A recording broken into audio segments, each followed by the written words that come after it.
Okay, there you go. All right. While we were away, we got the focusing set to the amount that we wanted. We also changed the exposure time here. We changed it down to just half a second because we looked at the maximum star counts for in these stars and saw that they were all saturated. So we reduced it until we saw that they were not being saturated anymore. And then we also centered the image so that the nebula would be centered in the CCD, and that was done just by moving the telescope a little bit with the paddle. So now that we are here, we want to take our images, and so we're going to use the 3 different filters that we want. We want an RGB image, so we will do red, green, blue filters. We will call them Orion R.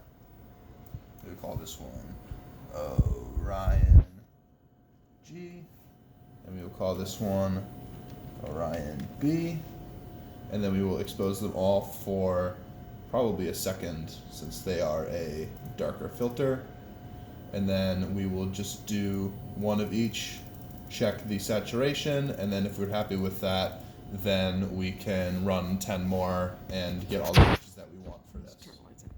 And we should turn the lights out as we take these images. So I will do that.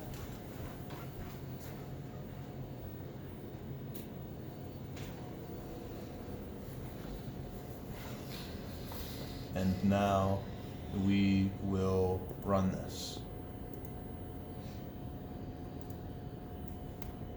So we'll wait for this first one to come in, and then we'll check how saturated it is.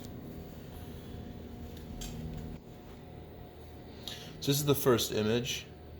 So as we hold our mouse over this part here in the image, over here the maximum value is about 30,000. The CCD saturates at about 65,000.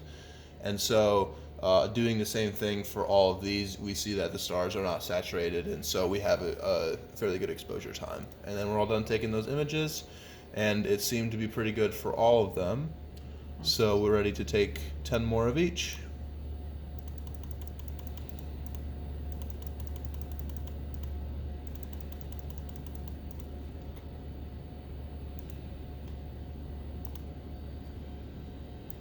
And then we just have to wait for the images to come in.